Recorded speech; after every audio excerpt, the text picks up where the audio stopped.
반갑습니다. 팁스틱입니다. 오늘은 신형 니로 하이브리드의 장단점에 대해서 이야기를 해보려고 합니다.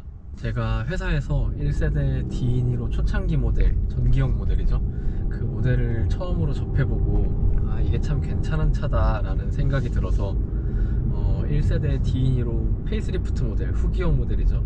페이스리프트 모델을 실제로 구매해서 약 3년 정도 운행을 했었고, 그리고 2세대 SG2 모델이 나왔을 때 사전계약을 통하여 차량을 구매하였고, 지금은 SG2 니로 모델을 한 2년 정도 운영을 하고 있는 전 세대에 걸친 니로 모델을 전부 운영해본 입장으로서 제가 느끼는 니로 하이브리드의 장단점을 간단하게 이야기를 해보려고 합니다. 우선 장점부터 이야기를 해볼 건데, 첫 번째 장점으로는 연비입니다. 니로 하이브리드의 공인연비는 차량의 옵션에 따라 18km 후반대에서 20km 후반대까지 다양하게 공인연비를 받고 있는데, 제가 운영하고 있는 모델은 19km 초반대 공인연비가 나오는 모델입니다. 하지만 이 공인연비는 정말 공인연비일 뿐이고, 실제 주행을 하다 보면은 겨울철을 제외한 3계절의 연비는 최소 리터당 23km 정도의 연비를 보여주고, 지난 영상에서 나온 것처럼 1회 25km를 주행하면서 리터당 연비가 30km 정도가 나온 적도 있을 정도로 니로의 연비는 공인 연비보다 굉장히 잘 나와주는 편입니다. 그리고 배터리를 사용하는 차량들에게는 굉장히 쥐약일 수 있는 추운 겨울철에도 일정 거리 이상을 주행을 한다면 최소 16km 이상의 연비를 보여주고 있습니다. 그래서 겨울철에는 1회 가득 주유에 약 700km 이상을 주행을 하고, 또 겨울철을 제외한 3계절 중에는 800km 이상의 주행거리를 보여주는데, 저의 출퇴근 왕복거리가 40km 정도 되고, 일주일이면 200km, 그리고 4주면은 800km 정도를 타는데, 출퇴근만 한다면은 한 달에 한 번만 주유를 해도 충분한 수준이고, 지금 유가 리터당 1,500원 기준으로 약 6만원에 800km 정도 주행을 하는 연비를 보여준다고 생각하시면 되겠습니다. 두 번째 장점으로는 디자인입니다. 제가 이전에 D2니로 하이브리드의 장단점에 대해서 이야기했던 영상이 있는데, 그 영상에서 디자인은 장점에 해당되어 있지 않았습니다. 하지만 이번에 SG2 니로로 넘어오면서 디자인을 장점 중에 하나로 꼽았는데, 디자인은 차량을 구매하는 데 있어서 굉장히 큰 요소 중에 하나라고 생각을 합니다.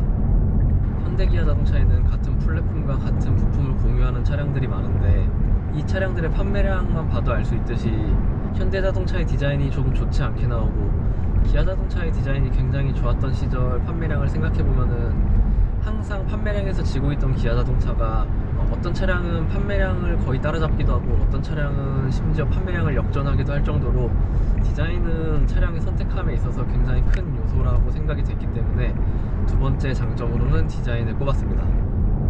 세 번째 장점으로는 풍부한 옵션입니다. 저는 이전에 출퇴근 차량으로 모닝을 탔었고, 모닝을 타면서도 이 전방에 보이는 HUD나 아니면 이렇게 편하게 고속도로에서 운전할 수 있는 스마트 크루즈 컨트롤 같은 옵션들을 사용해서 차량을 운영하고 싶었는데, 모닝이 작은 세그먼트급의 자동차라는 이유로 이런 옵션들이 그 차량에서는 선택할 수조차 없었습니다.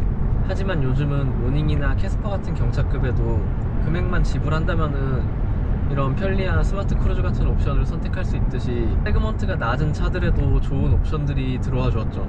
그런 만큼 이 신형 SG2 니로에도 이전 D2니로에서는 사용할 수 없었던 HUD나 전동 트렁크, 그리고 PTC 히터나 앞유리 이중 접합 유리가 들어옴으로써 차량을 운영하기에 굉장히 편안한 옵션들이 풍부하게 들어와 주었기 때문에 풍부한 옵션을 세 번째 장점으로 뽑았습니다.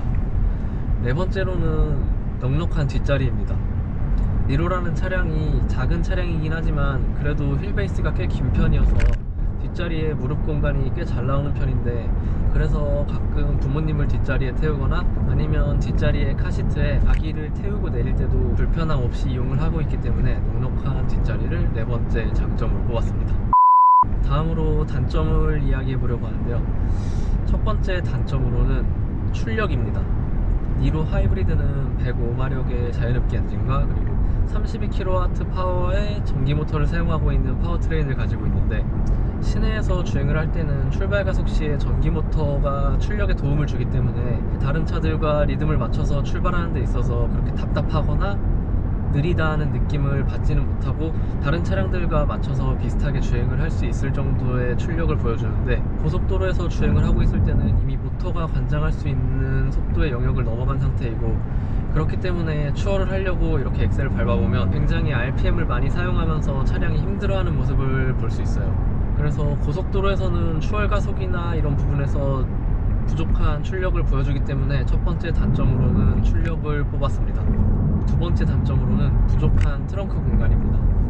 니로의 트렁크 바닥 면적은 굉장히 좁은 편인데, 그래도 차량의 디자인이 해치백 스타일이다 보니 캠핑을 갈 때처럼 캠핑 짐들을 차곡차곡 위로 쌓으면 굉장히 많이 들어가긴 하지만, 보통 짐을 놓을 때는 그렇게 쌓기보다는 바닥 쪽에 짐을 많이 놓기 때문에 좁은 트렁크 공간은 하나의 단점으로 다가오고, 조금 길거나 한 물건은 트렁크만으로 들어가지 않기 때문에 좁은 트렁크 공간을 두 번째 단점으로 뽑았습니다. 지금까지 5년차 니로 오너가 이야기하는 니로 하이브리드의 장단점에 대해서 이야기를 해봤는데, 이 장단점은 제가 5년간 니로를 타보면서 느낀 장단점이기 때문에, 니로라는 차량의 같은 공간이 아이가 하나뿐인 저에게는 넉넉한 뒷자리이며 장점일 수 있지만, 아이가 셋인 다른 어떤 아빠에게는 좁은 뒷자리이며 단점일 수 있고, 저에게는 장점으로 와닿았던 차량의 디자인이 저와 디자인 취향이 다른 어떤 사람에게는 단점이 될 수 있듯이, 차량은 각각의 목적이 있고 성능과 크기 등이 전부 다르기 때문에 차량을 사용하는 목적에 맞는 차량을 잘 선택하셔서 그 차가 가진 장점을 최대한 이용하실 수 있는 오너가 되시길 바라겠습니다.